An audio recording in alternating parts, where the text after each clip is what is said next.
नमस्कार, हमारा छत्तीसगढ़ देख रहे हैं आप और मैं हूं आपके साथ शिवांगी जैन। छत्तीसगढ़ में सराफा एसोसिएशन ने बुर्का पहनकर ज्वेलरी शॉप में आने पर प्रतिबंध लगा दिया। अगर कोई भी बुर्का पहनकर ज्वेलरी शॉप में जाना चाहेगा तो उसे एंट्री नहीं मिलेगी। दरअसल छत्तीसगढ़ के नवापारा राज्य में चोरी की घटना के बाद सराफा एसोसिएशन ने यह निर्णय लिया है। नवापारा राज्य में हुई घटना के बाद प्रदेश भर के सराफा व्यापारियों में काफी गुस्सा था।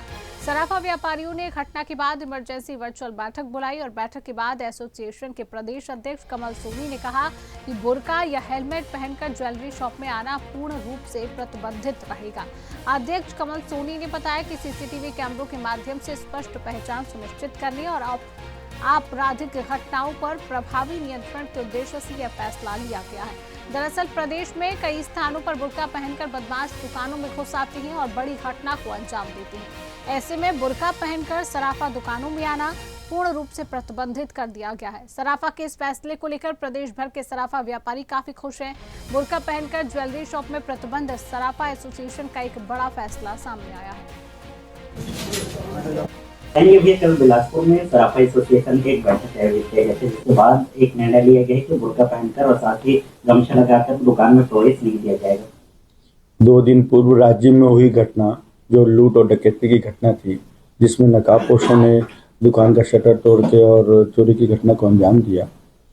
उसके बाद छत्तीसगढ़ सराफा एसोसिएशन की आपातकालीन कोर ग्रुप की बैठक वीडियो कॉन्फ्रेंसिंग द्वारा की गई, जिसमें चर्चा की गई कि लगातार जो शिकार हो रहे हैं सराफा व्यवसायी और जिस तरीके से सोने चांदी के भाव बढ़ रहे हैं, तो उससे ये अनुमानित भी है कि आने वाले दिनों में और भी बड़ी छोटी घटनाओं को अंजाम देने का कोशिश लुटेरे करेंगे। लुटेरे की पहचान होना बहुत आवश्यक है। अग्रिम सुरक्षा दृष्टि को देखते हुए अग्रिम निर्णय यह है कि अनजान व्यक्ति को दुकान में प्रवेश न दिया जाए। बहुत ज़्यादा देखा जाता है कि कुछ हेलमेट पहन के, दुपट्टा ओढ़ के, मुंह लपेट के, बुर्के में का दुरुपयोग करते हुए बहुत से कस्टमर ऐसे आते हैं। दुकानदार होता है, लालच में उसको व्यापार करना है, लालच से बोल लो या उसका फर्ज बोल लो दुकानदारी की। लेकिन जब ऐसी घटनाएं उसके आड़ में होती है तो हमारे लिए बहुत ही कष्टदायक होती है। और चूंकि सुरक्षा से संबंधित हम सारे उपाय रखते हैं, सीसी कैमरे, बाहर दुकान के सीसी कैमरे, रोड में सीसी कैमरे, उसके बावजूद जब उनकी पुलिस में सूचना देने के बाद जब वो जांच पड़ताल होती है तो वो कैमरों में उनकी पहचान नहीं हो पाती। ऐसे मामलों में हमें लाभ नहीं मिल पाता। शासन का भी ये मानना है कि हम हाई प्रोफाइल कैमरे रखें, जो हम रख रहे हैं। उनके बताए अनुसार, निर्देशानुसार, उनके सहयोग से हमने चौक चौरस्ते में भी कैमरे लगाए।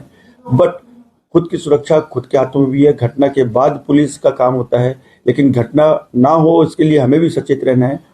तो has a citizen, has a नागरिक, हैज ए व्यापारी, हम अपनी सुरक्षा का खुद ध्यान रखते हुए हमने ये निर्णय लिया है कि छत्तीसगढ़ में जितने भी सराफा व्यवसायी है, अनजान लोगों से लेन देन न करें और दुकान में ऐसे लोगों को प्रवेश वर्जित करें जो अपनी पहचान छुपाकर, कपड़ा ओढ़कर, बुर्का पहनकर या हेलमेट पहन के आते हैं, उनको निषेध किया जाए।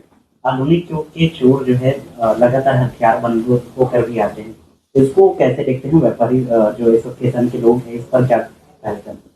नजरे हटी दुर्घटना घटी। हम सराफा व्यवसायी हमेशा 24 घंटे अलर्ट मोड पे रहते हैं। चूंकि कुछ चूक ऐसी होती है, मानवीय चूक होती है, उनकी रेकी रहती है, उनका तरीका थोड़ा हमसे स्ट्रांग हो जाता है या हम लापरवाही बरत लेते हैं। तो ये लापरवाही ना हो, इसी की तरफ ये निर्णय लिया गया है कि हम सचेत रहें। अपनी दुकान में बैठे तो सचेत रहे। तो प्रथम दृष्टया यही है कि सबसे पहला निर्णय कि अनजान लोगों को प्रवेश न किया जाए। हम बाहर से रोकने की व्यवस्था करें। अगर कोई लुटेरे हथियार लेके आते हैं तो निश्चित वो अनजान है तो बाहर से रुकेंगे या एक बाधा आएगी तो कुछ समय मिलेगा। तो फिलहाल के लिए इतना ही। प्रदेश की अन्य तमाम बड़ी खबरों को जानने के लिए आप देखते रहिए सुदर्शन छत्तीसगढ़।